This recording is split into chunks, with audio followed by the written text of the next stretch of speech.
How can you stay in a school without guys? Especially hotties like him. No. You mean Derek?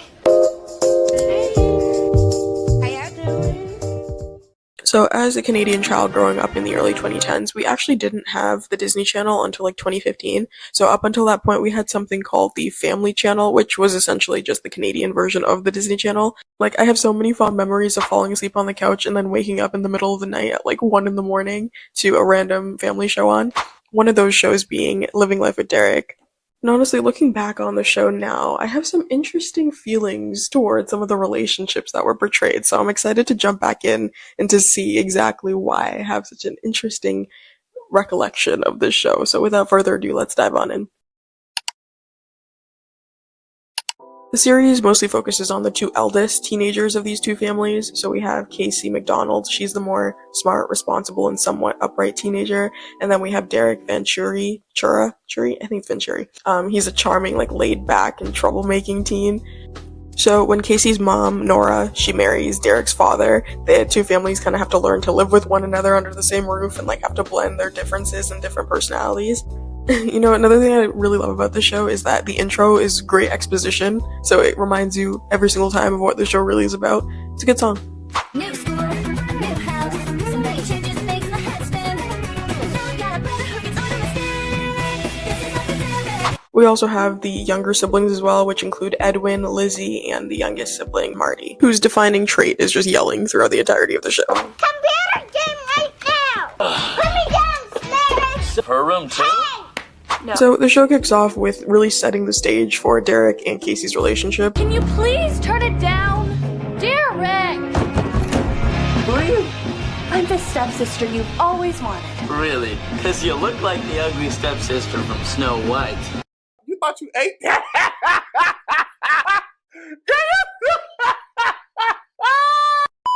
The show also has these fun little cuts to, like, the characters breaking the fourth wall and kind of explaining their inner thoughts and emotions to the audience.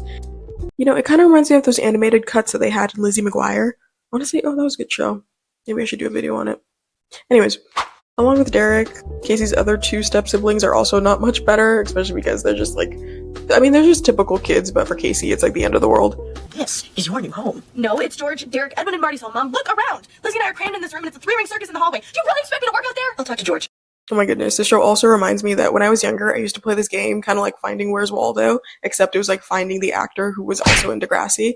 If you guys aren't familiar with Degrassi, it's like essentially like the peak Canadian high school show. Think like a less explicit version of like Skins or like Euphoria, but Canadian. Honestly, I'm convinced that Canadian casting directors didn't even hold auditions because they could just go to Degrassi and be like, I want that one, and they would be on the show. The next day, Casey has her first day of school, and unfortunately, just like her new living situation, this new school environment will take a little bit of getting used to. Hi, I just need a locker. We're short on lockers. You'll have to share it till one frees up. I really need my own locker, and it's my first day. Why didn't you say so? Of course you get your own locker. And did you get your welcome to school fruit basket? No, My school could never do the whole locker sharing thing because people were stealing people's things left and right. I think that would have been a safety hazard. Honestly, I think that says more about my school than does this show. Casey then meets her new locker mate, which later becomes her, like, best friend. And she discloses that Derek is essentially the coolest guy in school. I mean, if you couldn't tell, his leather jacket says it all. Figures he'd ignore me. Don't take it personally, okay? No, I'm your neighbor too. Derek's my stepbrother. You're Derek's new stepsister? You are so lucky. I beg your pardon? I beg your pardon? Now, ma'am, what do you mean by that? They are step-siblings. Oh, this show, you know what? Now it's all coming back to me.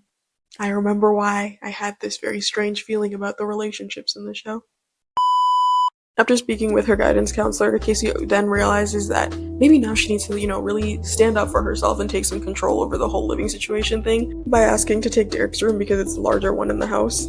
And by the surprise of no one, Derek does not take this well. You want my room?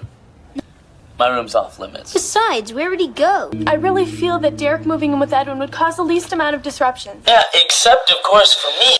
Honestly, though, I am a little bit more on Derek's side with this one. I mean, you move into my house and you want to take my room. That's some craziness right there. That's not gonna happen. The whole house is now kind of divided because of this whole Casey and Derek thing. And Derek then sends Edwin to be his, representative on his behalf. Derek's room is more than a room. It's his sanctuary. It's where he took his first steps, lost his first tooth, and became the man he is today. Oh, baby, nah, that ain't gonna work. The next morning, to end this war, the parents come to a consensus that Derek shouldn't have to give up his room, but also that Casey's room is way too small.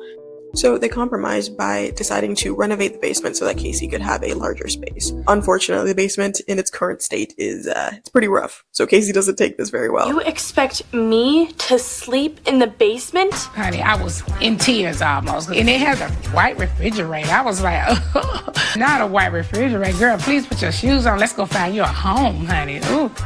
Casey then institutes her plan by using reverse psychology to convince Derek that he actually does want this new space, because the one thing with Derek is if Casey has it, he's gonna want it, so it actually works pretty well. See, I'm telling you, I have the mind of a I have the mind of a mastermind. What's that? I don't know, but you know, I'm so creative like that. Unfortunately, upon some deep reevaluation and after looking at those hideous carpeted walls, Derek comes to realize that this was Casey's entire plan to begin with, and now he actually wants his room back. And of course, like all of their conversations, this leads to another argument.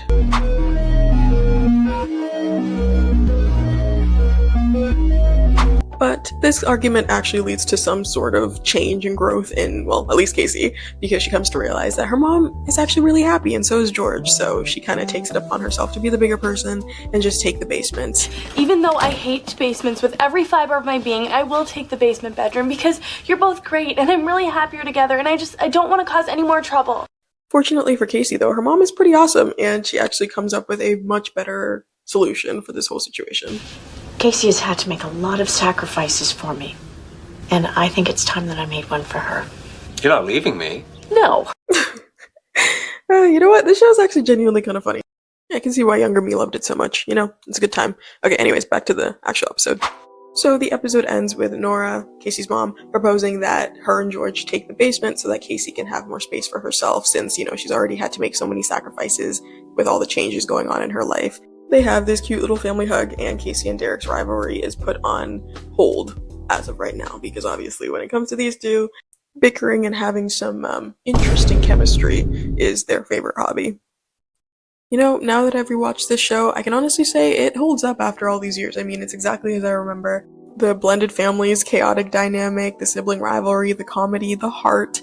Yeah, it definitely all holds up after all these years. I also know that they recently made like a reboot or like this movie of Derek and Casey all grown up and their whole dynamic as adults. So maybe I'll check that out, I don't know. But overall, this was definitely a good little throwback to the first episode of Living Life with Derek. Hey guys, thanks for watching and tuning into my video. Don't forget to like, comment, and subscribe. And as always, thanks for being on this ride with me, and I will see you when I see ya.